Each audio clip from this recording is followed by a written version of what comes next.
Last time on Fossil Hunters. Break out the mammoth teeth. We got to see Let's see them. Wait till you guys see. So the fossil hunters are behind me over here, working hard. These are two camel teeth and an alligator tooth. Dun dun dun!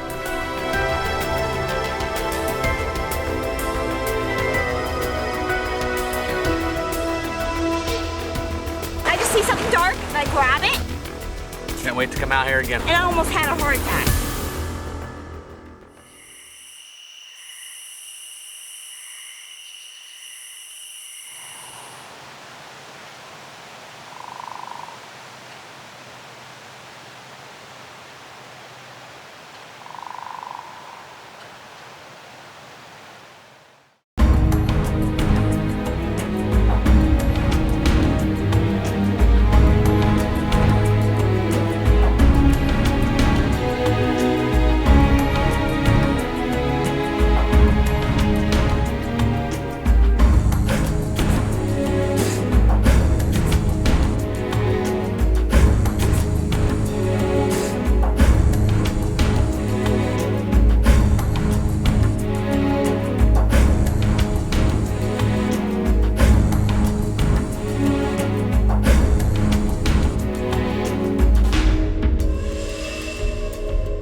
Okay, so we've done an awful lot of water stuff. We've been to the Intercoastal, we've been to the Peace River, we've been to Joshua Creek. All involving alligators, may I point out? Yes. and snakes. We were lucky enough to see snakes. I think we ought to try something really different, and one of the places I was thinking would be the Vulcan mine. Cement company, really, an aggregate company. A mine? Are we going down deep into the ground? No, Florida, this type of Florida mine is an open quarry, limestone quarry. So there's Suwannee and Ocala limestone there. There's also a lot of chert. I like to collect the chert because it comes in different colors and it polishes well. What is chert? Chert is a silica material. It's a type of quartz. There's chert, there's a different kind of echinoid. Different echinoid than...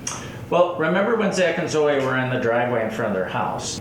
So over here, this is where I found the echinoid, or what appears to be an echinoid. Oh, look. Ooh, look, I found another one. What is an echinoid? Echinoid is like a sea urchin. It's in the sea urchin family. These are probably 40 million years old. They found this type of echinoid. This is one of the most common types of echinoids that are found in Florida. In the Vulcan mine, this is the type of echinoid they primarily find. It's a mini biscuit. All right, let's do it. Let's plan it. Let's go. Ready? So Hannah has expressed to me the desire to have a segment with just her and the junior fossil hunters. That's a great idea. I know Zoe would really enjoy it. You think the boys would like it? Oh yeah, the twins would love it too. So speaking of junior fossil hunters, we have something really great coming up that we're really psyched about. We're going to go to Woodland Elementary School in Zephyr Hills, Florida, and do a little presentation for the kids. And the reason we're extra excited, and we couldn't wait to tell you, is they are our biggest fan club. They have liked our Facebook page. They have watched everything on our website. They've been emailing us. They've been asking questions. It's like a rock star is coming. Oh, no pun intended. Yeah. We put together, Linda and I put together this package of pictures, and then I tried to put a picture of an animal there too, so they would know what the fossils belong to.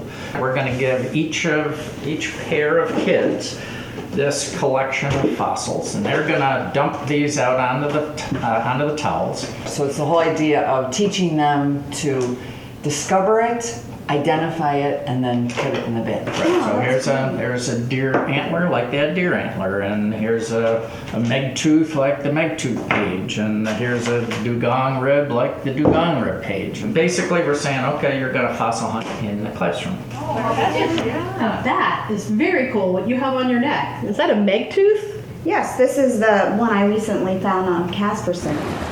I'm so literally happy right now, I could die. I could just die of happiness. So in the water, on land? No, it was in the water. Where in the water? Right point, show us. How deep? About a foot. About a foot deep. teeth right here, right along this. It's pretty awesome. It is. That's really neat what you did with it. I was so excited when I got it. Which, of course, brings us up to the fact that we were at Casperson because we were at the Venice Shark Tooth Festival. We'd gone down to see Ken Folman, and Ken Folman's fossil art. Remember, he makes the sharks out of shark's teeth, fraglodons. Cool. And we met someone down there while we were at the festival, kind of a YouTube star. Debra Powell is her real name, and she's known as FOSSILBABE online. She has Facebook sites as well, very popular. auction sites and things like that. I think she has 8,000 members in one of her sites, which is amazing. We got to meet lots of cool people, lots of really neat fossils there, and then she took us back to her warehouse where she has every kind of Florida fossil you can think of. So I heard FOSSILBABE has a fully articulated mastodon leg in her collection. Well, I can neither confirm nor deny it, but let's check it out and see.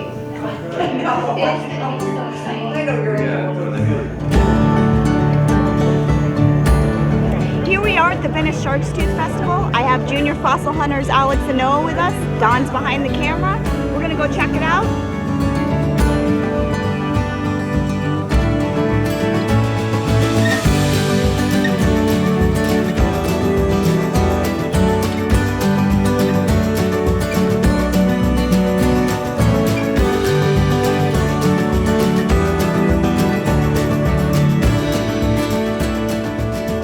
Look who I found. It's Debra Powell, otherwise known as FOSSILBABE. Hey, how you doing? I see you've got a friend with you here. Well, I'm Bill Eberline. I'm from Savannah, Georgia, and I mainly scuba dive for megalodon shark teeth. I own a business called Megateeth Fossils, and I dive pretty much daily for giant shark teeth, giant megalodon shark teeth and other fossils. So FOSSILBABE, Bill, the fossil hunters follow you. We really love your work and what you're doing. Oh my God, thank you so much. Yeah, I appreciate it. It's always great to hear that people appreciate what I do. I really love it, and I get out whenever I can. What's the biggest tooth you have out here today? Well, the biggest and probably best tooth I have right now today is this 5 3/4 inch megalodon tooth. I found it diving about 3 weeks ago in about 60 feet of water. Oh, that's so amazing. I love it. We're in strong currents and rivers with zero visibility. I'm always diving with things like stingrays and sharks and all kinds of, you never know what else is down there with you. I'm always getting bumped. So there's definitely a danger factor when you're fossil hunting. Okay, Bill. Scariest moment ever. Scariest moment ever.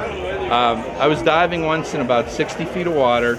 I felt something actually grab my fin and pull on it, and I wasn't used to that, but it was big, and I kicked at it with my other foot and it went away, and whatever it was grabbed my fin again, and it spun me like 180 degrees. It just totally spun me. I don't know what it was.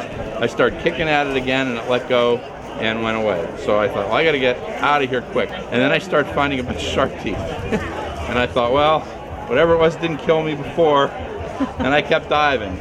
So you don't have any idea what it was, Bill? No, my best guess was it was you, Deb, going after my shark teeth.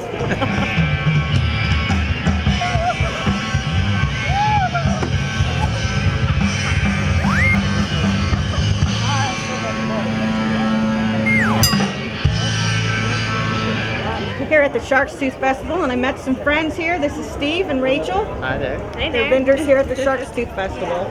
Tell us a little bit about yourself and what you're selling today.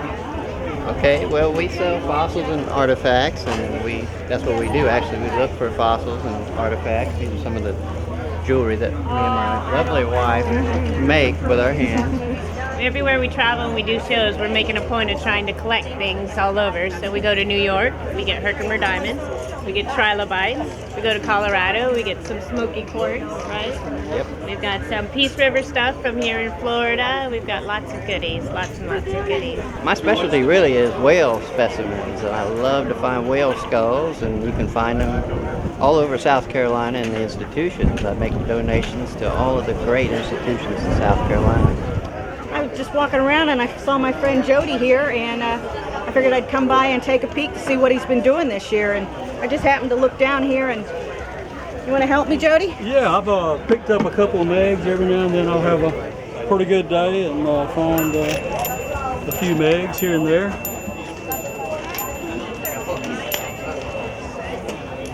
All right, my name is Frank Garcia, and I am an amateur paleontologist. And I started doing fossils in 1954 on the banks of Lake Okeechobee with my grandfather. When I was a young boy, I used to ride my bicycle down to the Hillsborough River, collect fossils there. So I slowly taught myself to be a paleontologist. It's more than a job, it's a passion. Sure enough, I broke my leg in 5 places playing baseball. And I went out to one of the phosphate mines that I knew was really good. Paddled across this moat, crouched up on top of this hill, and on the base of the hill was this beautiful, magnificent skull, the last of the giraffes, prehistoric giraffes, called Kyptoceras amatorum. Kyptoceras means bent horns, which is Greek, and amatorum in Latin means of the lovers. It was named by Dr. Webb for me and other people that love doing this because we love it. I was very fortunate in 1983 to discover the world's richest earliest Ice Age site in Hillsborough County, and we had over 214 different kinds of animals there. So far, 10 of them have been named new to science. I'm responsible for those. You know, I found the first antelope. They named it that after me, Subantelope Garcia. Brand new species of antelope. I have worked with the Smithsonian, founded the Tampa Bay Fossil Club in 1986. I am one of the authors of the Isolated Finds for Fossils in the State of Florida Permitting Program, where you pay $5 and you get to collect fossils on state property with the exception of state parks. Then I found the little pygmy sea cow, which they named after me, Frank Garcia. There are many others. There's a secretary bird I found on my ranch in Nebraska that's possibly new to science. So I've had a pretty interesting career finding these really key pieces.